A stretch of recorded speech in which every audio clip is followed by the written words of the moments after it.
hanya kau.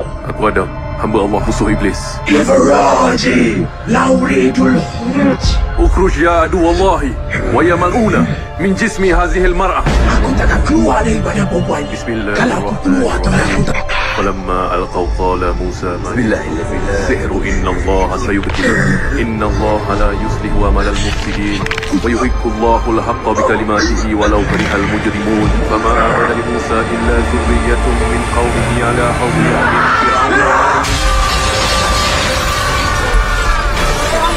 Ada satu lagi kau tunggu.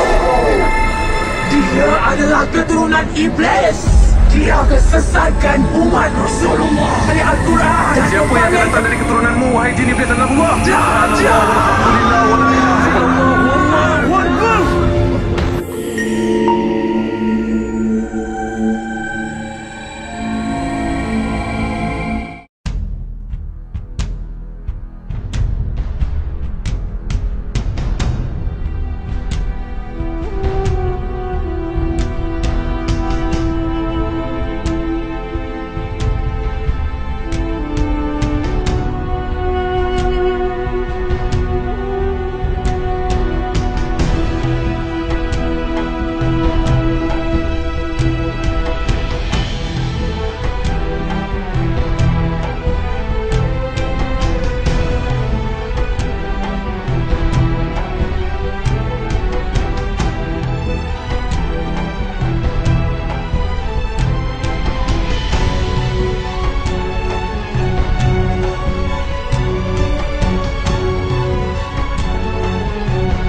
Dajjal, jemaah sekalian, adalah diambil dari kata-kata Dajjalah yang berarti kekacauan. Dajjal ini akan keluar nanti dari negeri Persia, sebuah kota dalam hadis sahih dikatakan dari wilayah namanya Yahudiyah. Allahu alam apakah dia dari turunan Yahudi atau bukan, tapi yang jelas Dajjal nama orang dipastikan disebutkan namanya dan cirinya. Dan dia akan diikuti dari wilayah Yahudiyah tadi, di wilayah Khurasan, kalau sekarang wilayah Iran, negeri Iran sekarang. Diikuti dengan 70.000 dari orang-orang Yahudi Khurasan. Dia akan keluar membuat kerusakan selama 40 hari. Kata Nabi SAW, 40 hari itu sehari seperti setahun, sehari lagi yang kedua seperti sebulan, hari yang ketiga seperti sepekan, dan sisa harinya seperti hari kalian. Ulama hadis mengatakan yang dimaksud adalah sehari pertama seperti setahun, memang setahun maksudnya. Jadi Dajjal akan buat kerusakan setahun, 2 bulan, 2 pekan. Dia akan keliling muka bumi semuanya, dan kata Nabi SAW, seluruh bumi ini akan dimasuki oleh Dajjal. Tidak tertinggal satu lorong, gang, jangankan kota atau desa, kecuali Dajjal akan masuk ke dalamnya, kecuali Madinah dan Mekah. Tidak bisa dimasuki oleh Dajjal. Kata Nabi SAW dalam hadis sahih, karena di setiap pintu gerbang Mekah dan Madinah malaikat menghenuskan pedangnya dan menghalau Dajjal sehingga Dajjal tidak bisa masuk. Ciri-ciri Dajjal disebutkan dalam banyak hadis yang sahih adalah mata kanannya yang paling pertama rusak seperti anggur kering. Kata Nabi SAW dalam hadis sahih, ketahuilah Dajjal buta mata kanannya dan Tuhan kalian tidak buta, karena dia akan mengaku sebagai Tuhan. Mungkin Bapak Ibu tanya, bagaimana bisa orang mau mengikuti dia? Karena dia diberikan kelebihan sama Allah SWT. Dalam hadis sahih juga disebutkan kalau dia masuk ke dalam sebuah tempat, lokasi, wilayah, dan dia mengaku sebagai Tuhan, orang-orang ikutin, maka wilayahnya jadi subur, peternakannya jadi banyak, hujan turun dari langit, tanaman-tanaman mereka jadi subur. Memang fitnah. Allah turunkan tanda-tanda hari kiamat. Kalau wilayah itu tidak beriman kepada dia sebagai Tuhan, maka jadi kering, tandus. Cobaan dari Allah Subhanahu wa ta'ala. Makanya kata Nabi SAW disebutkan cirinya Dajjal mata kanannya rusak dan seperti anggur yang rusak, ya. Kemudian dia orangnya memiliki kulit yang kehitam-hitaman serta memiliki dahi yang lebar. Setiap orang beriman bisa membaca di dahinya tertulis 3 huruf kafara. Semua orang yang ngerti tulisan Arab, tidak ngerti tulisan Arab akan bisa tahu dan baca itu. Di dahinya tertulis naudzubillah kafara, kufur. Semua orang muslim, orang beriman bisa baca itu. Rambutnya keriting dan orangnya tinggi besar. Dia akan mengaku sebagai Tuhan dan Dajjal akan diikuti kata Nabi SAW dengan pohon, dengan gunung, bergunung-gunung makanan. Allahu a'lam maksudnya bergunung-gunung ini seperti apa, tapi Dajjal kemungkinan besar memiliki banyak sekali persiapan yang dia akan berikan kepada wilayah-wilayah yang beriman kepadanya. Kata Nabi SAW, kalau kalian dengar Dajjal keluar di satu lokasi, maka menghindarlah. Walaupun kalian harus lari ke gunung, tapi kalau seseorang di antara kalian bertemu dengannya, maka kokohkanlah, artinya kuatkanlah iman kalian walaupun kalian harus dibunuh dengan. Dajjal ini memiliki di tangan kanannya api, kelihatan besar. Allahu alam di telapak tangan atau di sebelah kanan tubuhnya. Kemudian di sebelah kirinya itu memiliki air yang sejuk seperti sebuah lautan yang luas. Sebagian ulama hadis mengambil hadis ini dengan letterletnya, artinya dia memang punya api yang sangat besar untuk menghukum orang-orang yang tidak beriman pada dia, dan dia memiliki sungai yang atau lautan yang luas, airnya sejuk dan dingin bagi orang yang ikut kepada dia. Kata Nabi SAW, kalau kalian ditangkap oleh Dajjal, hadis segini, kalau kalian dengarkan Dajjal, carilah tempat yang jauh dan jangan seseorang di antara kalian berkata, imanku kuat, aku akan menghadapinya. Karena bisa saja dia mengatakan itu, ternyata pada saat ketemu dia jadi pengikutnya. Tapi kalau kalian bertemu, kokohkanlah pendirian kalian dan yakinlah Dajjal, ya, di tangan kanannya ada api dan di tangan kirinya ada lautan. Kalau kalian tertangkap, maka pilihlah yang di tangan kanannya yang api dan ucapkanlah bismillah. Pada saat kalian pun harus dilemparkan ke api itu, ketahuilah api tersebut adalah lautan yang dingin. Terbalik, air yang dingin di tangan kirinya sebenarnya itu adalah api neraka yang panas. Maka kita diajar oleh Nabi SAW. Dajjal terus aja banyak pengikutnya, akan diekspos seperti kita tahu sekarang. Luar biasa bagaimana media dalam sekejap saja sudah bisa tersebar di sana sini beritanya. Kata sebagian ulama yang menanggapi fasilitas media kita di zaman sekarang mengatakan, kemungkinan besar memang Dajjal ini akan terekspos sangat cepat karena adanya media kayak kita sekarang. Cepatnya dia keliling muka bumi ini setahun, 2 bulan, 2 pekan sudah semua bumi ini dilingkari, didatangin, karena memang sekarang fasilitas pesawat ada, transportasi mudah. Dan memang ada salah satu hadis yang dihasankan oleh para ulama, salah satu tanda-tanda hari kiamat adalah adanya besi yang berterbangan yang menjadi tunggangan manusia. Sekarang ada pesawat, ada kereta api, ada mobil. Nah, itu ada hadisnya, maksud tanda-tanda hari kiamat. Dajjal nanti akan masuk ke Mekah dan Madinah, akan tiba di Mekah dan Madinah, tapi yang dibahas dalam hadis adalah di kota Madinah. Mohon maaf. Lalu kemudian dia mau masuk tapi tidak bisa dihalang, maka dia naik ke atas sebuah gunung yang tinggi bersama pengikutnya, lalu dia berkata kepada para pengikutnya, apakah kalian lihat istana yang putih itu? Maksudnya melihat ke Masjid Nabawi. Lalu berkata para pengikutnya, iya tentu saja. Lalu berkatalah, ya, Dajjal itu adalah istananya Muhammad. Tidak bisa dia masuk ke dalam. Dia hanya batas wilayah haram di luar kota Madinah. Maka kata Nabi SAW, Dajjal pun menepukkan telapak kakinya ke bumi di luar kota Madinah, maka terjadilah gempa di kota Madinah, dan keluar dengan gempaan tersebut semua orang yang munafik. Karena orang kafir nggak ada di Madinah. Semua orang yang di dalam hatinya ada sifat kemunafikan keluar dan jadi pengikutnya Dajjal karena goncangan itu. Dan tertinggallah di kota Madinah orang yang hatinya bersih imannya kepada Allah Subhanahu wa ta'ala. Lalu kata Nabi SAW, akan keluar dari kota Madinah nanti saat satu orang anak muda dengan hikmah Allah, dia keluar dan orang ini bersih hatinya dengan keimanan. Maka Dajjal pun menangkapnya. Lalu dia ingin mendemokan kemampuannya di depan para pengikutnya. Lalu kemudian Dajjal pun mengatakan kepada anak muda tersebut, saya Tuhanmu. Anak muda itu mengatakan, kau adalah Dajjal yang telah disampaikan oleh Nabi kami Muhammad SAW. Maka dia pun mengambil gergaji, sebagian hadis lain menjelaskan alat yang tajam, lalu membelah dua anak itu. Dari kepalanya dibelah sampai ke kemaluannya, terbelah dua kiri kanan. Lalu Dajjal lewat di tengah-tengahnya, demo sambil ya dilihat oleh para pengikutnya dan mereka bersorak-sorak. Lalu Dajjal mengatakan, bersatulah, bersatu kembali jasadnya. Kata Dajjal dalam hadis ini, apakah kau sudah yakin saya Tuhanmu?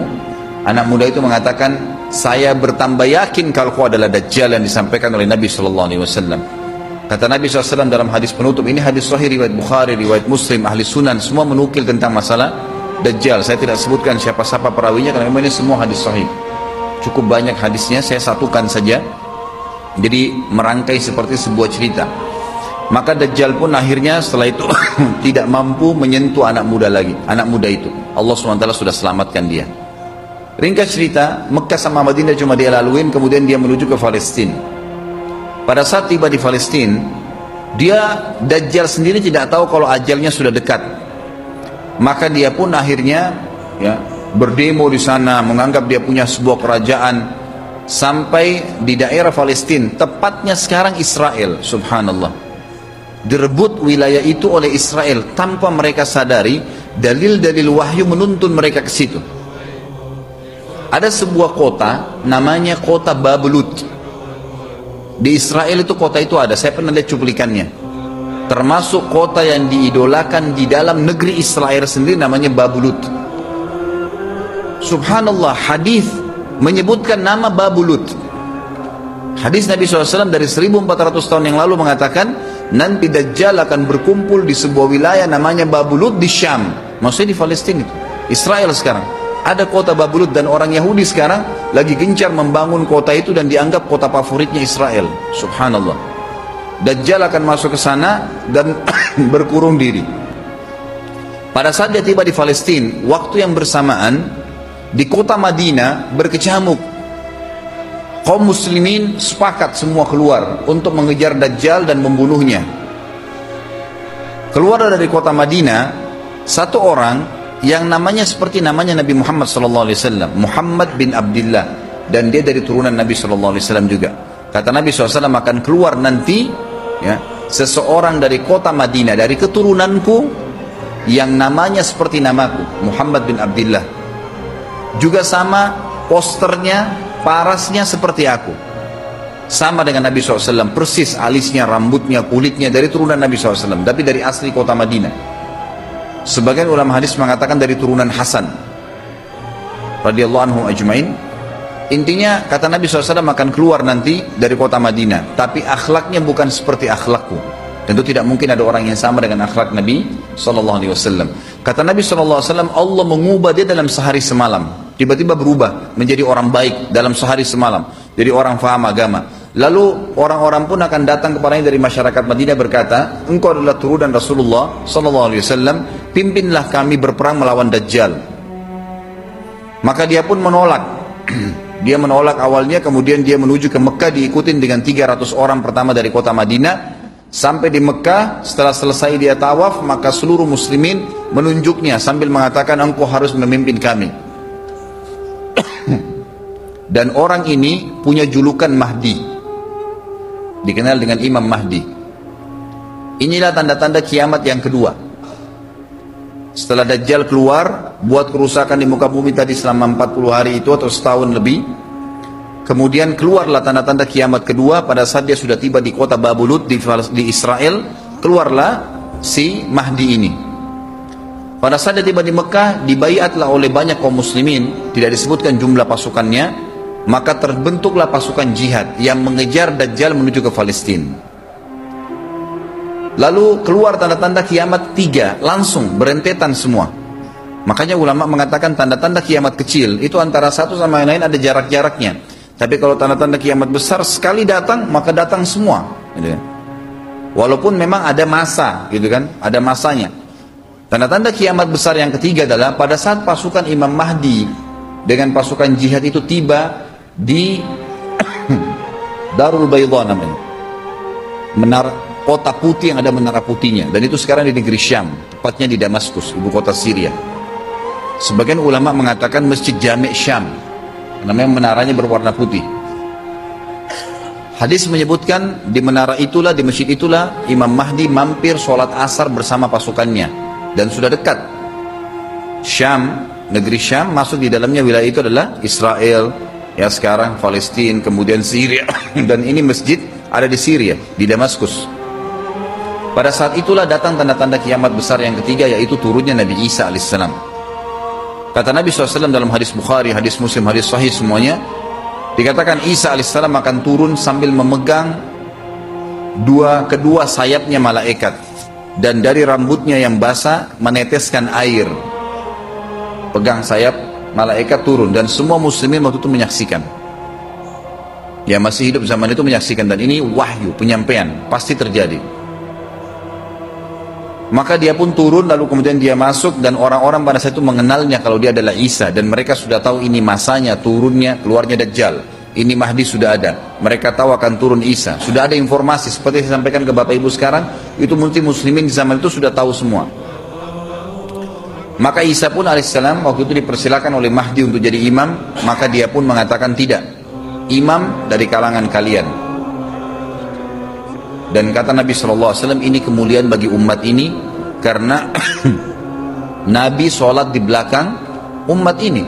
Semestinya kalau ada Nabi, pasti Nabi jadi imam, tidak mungkin digantikan oleh manusia biasa. Tapi waktu itu Imam Mahdi menjadi imam, dan Nabi Isa sholat di belakangnya.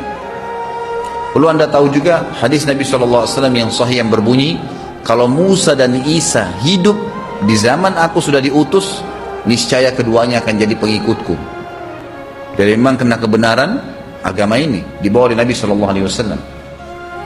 Baik, sholatlah mereka, kemudian mereka menuju ke Palestina. 3 tanda-tanda kiamat sekaligus terjadi. Pada saat menuju ke Palestina, tiba di pintu gerbang Babulut.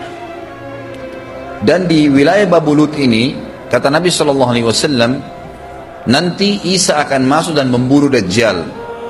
Dan setelah membunuh Dajjal, maka seluruh pengikut Dajjal dari kaum Yahudi akan bersebaran, sembunyi di bawah batu dan pohon, di atas batu dan di bawah pohon.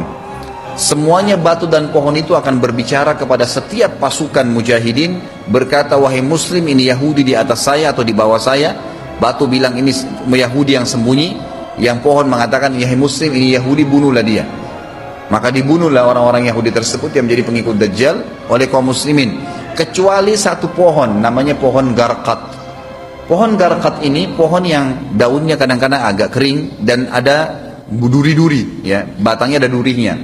Subhanallah, pohon ini dikenal dengan pohon Yahudi karena satu-satunya pohon yang tidak akan bicara nanti adalah pohon ini. Dan apakah Bapak Ibu sudah tahu sekarang pemerintah Israel besar-besaran menanam pohon itu? Subhanallah, kalau anda lihat di berita tentang apa yang sekarang ditanam di negeri Israel orang Yahudi, maka yang paling banyak adalah pohon Garqat. Bahkan cuplikan yang saya lihat tentang Babulut itu pohon Garqatnya sudah sangat besar-besar, diameter sudah 3 meter, 4 meter ke atas. Mereka sangat tahu tentang hadis ini. Tapi memang orang Yahudi, sebagaimana Ibnu Abbas katakan radhiyallahu anhuma, beliau mengatakan sabda firman Allah SWT, tafsirnya surah Al-Fatihah, ghairil maghdubi alaihim, bukan orang-orang yang kau murkahi ya Allah, ihdinas siratal mustaqim, tunjukkanlah kami jalan yang lurus. Siratal ladzina an'amta alaihim, jalan orang-orang yang telah kau berikan petunjuk, maksudnya orang-orang yang beriman. Ghairil maghdubi alaihim, bukan orang yang kau murkahi. Kata sahabat Nabi Ibnu Abbas radhiyallahu anhu adalah orang-orang Yahudi. Allah murka sama mereka karena mereka tahu kebenaran tapi mereka tidak mau ikutin. Itu cirinya orang Yahudi. Bahkan Allah mengatakan tentang mereka terhadap Nabi SAW, ya'rifuna kama ya'rifuna abna'ahum. Mereka mengenal Muhammad SAW sebagaimana mereka mengenal anak-anak mereka sendiri. Jadi orang Yahudi tahu. Waladhdallin, dan bukan orang-orang yang sesat. Ini adalah kata Ibnu Abbas, orang-orang Nasrani. Mau nyebarin agama tapi mereka keliru. Agamanya yang Nabi Isa itu tidak wajib disebarkan di seluruh dunia, tapi disebarin untuk Bani Israel. Karena Nabi Isa diutus untuk Bani Israel. Mereka mau berdakwah tapi salah. Ringkas cerita adalah Nabi Isa alaihissalam akhirnya tiba dengan pasukan mujahidin di depan pintu gerbang Babulut. Kemudian orang-orang Yahudi tidak kenal, tidak tahu Nabi Isa, tidak tahu tentang itu Mahdi. Mereka belum tahu ini. Mereka berbangga-bangga saja. Lalu mereka berkata kepada Dajjal, ada pasukan, segelintir pasukan yang mau menyerang kita.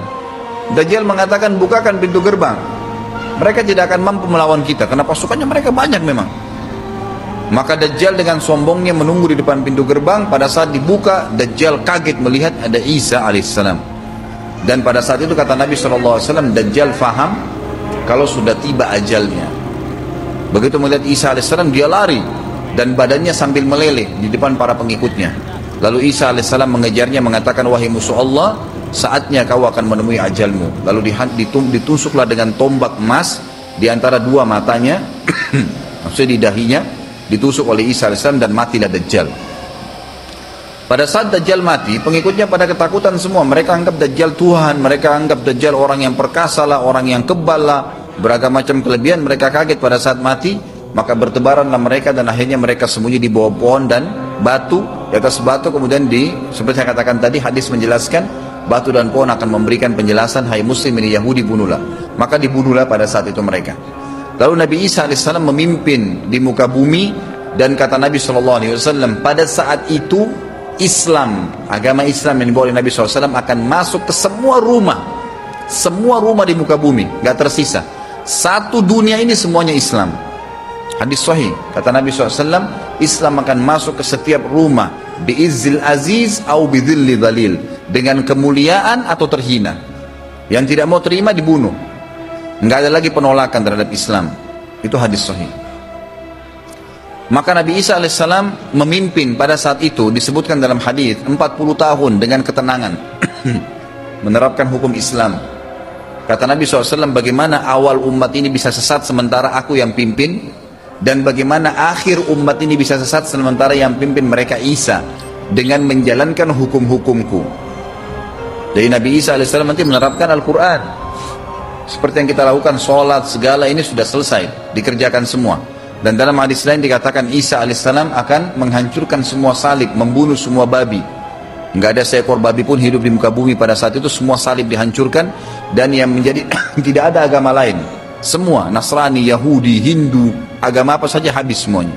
Semuanya beriman kepada Allah subhanahu wa ta'ala dan menjadi muslim.